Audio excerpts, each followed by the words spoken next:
Adira Solberg spent 7 years believing her marriage was built on a foundation of total transparency. She eventually found that betrayal can take a shape she never thought to watch for, one that can hollow out a partnership without ever leaving a visible mark. Nathan appeared, by every measure, to be a present and engaged husband. He remembered anniversaries, managed the daily friction of shared life with ease, and sat in a hospital waiting room for 6 hours during Adira's sister's surgery without a single word of complaint. They shared what felt like an honest partnership, discussing everything from work stress to family difficulties. There were no obvious friction points or periods of cold distance to suggest anything was being withheld. This visible strength was the very thing that protected the secret.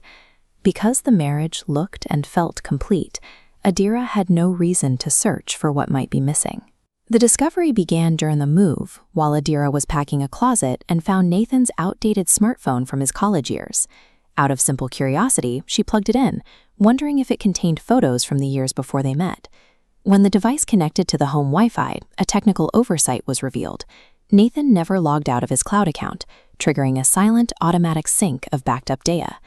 An old messaging app populated with an active conversation with C. The most recent message was dated only 4 days earlier. It was a timestamp that grounded the conversation firmly in the present. That single date redefined the device. Nathan's old phone transitioned from a harmless relic of his youth into a live record of a present-day deception. Adira spent 3 days reading through the thread. It was an unbroken record of communication that had continued, with almost no significant gaps, for the entire 7 years of her marriage. She recognized C as Camila, an ex-girlfriend Nathan had dated in his early 20s. He had previously described her as a chapter of his life that had closed a long time ago. The intimacy in the messages was sustained and specific. While there were occasionally weeks or months of silence, the thread always returned to a level of emotional depth that went far beyond two acquaintances catching up.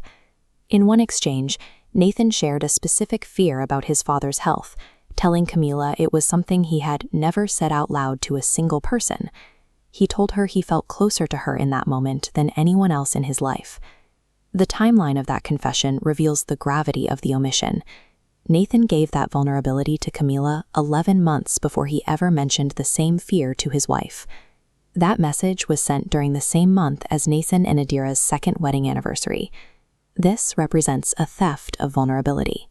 The specific, private honesty that Adira believed was hers alone had been consistently redirected to another woman for years. After reading the words, Adira began looking for evidence of physical intersections in their daily lives. She compared the mentions of casual dinners found in the message threads against Nathan's historical work travel calendar. The audit confirmed at least 6 different trips over 7 years that Adira understood to be solo business travel. In reality, each of those trips included an orchestrated evening with Camila that Nathan never mentioned. There were no elaborate cover stories or active lies. Instead, Nathan used a total consistent omission to protect a reality that Adira was never meant to see. With the evidence organized, Adira moved from the role of investigator to the process of understanding what these 7 years actually meant. The scale of the thread showed a level of consistency that went beyond a few isolated mistakes or a temporary lapse in judgment. This was the architecture of a parallel life. Nathan had maintained a secondary, distinct relationship that ran alongside his marriage from the very beginning. This structure allowed him to play the part of the present husband while outsourcing his true emotional needs to a woman he claimed was part of his past. By the time Adira found the phone, that parallel life had already replaced the exclusive, honest partnership she believed they were building together. It serves as a reminder that a marriage can be hollowed out from the inside, while the exterior remains perfectly intact. In the state of things before the discovery, everything feels normal. You pick up an old phone, expecting nothing, and uncover 7 years of a hidden emotional relationship that has been running quietly alongside your own marriage. When you uncover a hidden reality of that scale, the immediate human instinct is to close the gap. You want to walk into the other room, hold up the evidence, and demand answers right then and there. But acting on that instinct is a trap. If you confront a non-physical affair before you understand its scope, the person who committed the betrayal has an easy escape route. They will instinctively deflect, using the lack of physical contact to minimize the relationship and dismiss your anger. Immediate confrontation trades a structural understanding of the truth for a few moments of fleeting catharsis. You enter the argument without all the facts, leaving yourself vulnerable to manipulation and half-truths. So instead of initiating a fight, the woman who found these messages made a counterintuitive choice. She remained silent for 2 weeks. She used that window to conduct a rigorous forensic investigation. She exported the entire 7-year message thread, screenshot by screenshot, organizing them by year into a secure private archive. This diagram maps the methodology she used. It tracks a primary marital timeline on top against a hidden relationship timeline running parallel on the bottom. She cross-referenced the time-stamped messages from her archive with actual events from her marriage to prove exactly how the two overlapped. Look at what happens at this specific node on the primary line. During her 4th year of marriage, she suffered a miscarriage. The emotional data of that event, her husband's detailed grief, bypasses the primary timeline of their marriage, flowing instead into a message sent to his affair partner the same week. He shared words with another woman that he never once shared with his own wife. When she brought this archive to a betrayal trauma therapist, she learned a specific vocabulary for the crime.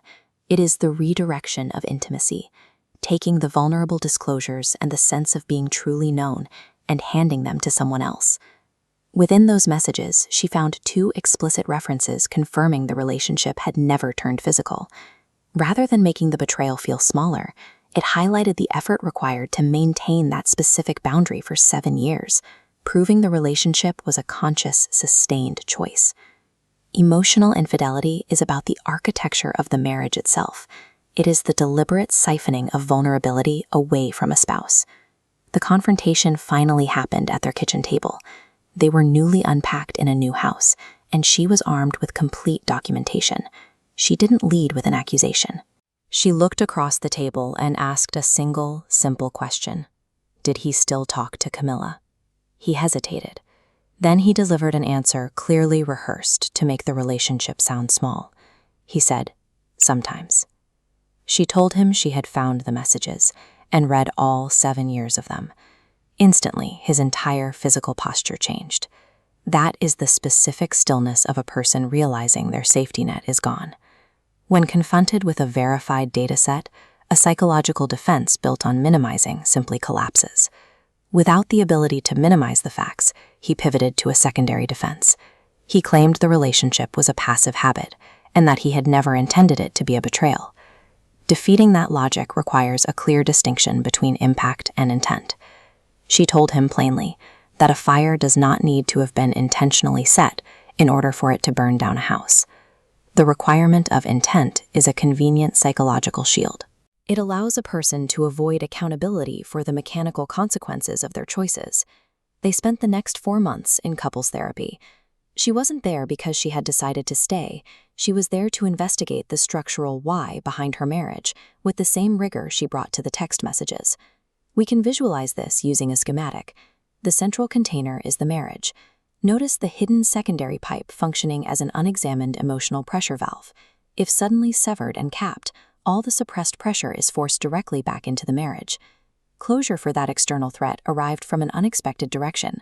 3 months after the confrontation, the affair partner reached out independently to apologize and verify that all contact had permanently ceased. True resolution of an emotional affair requires identifying these hidden architectures, dragging them into the light, and dismantling them.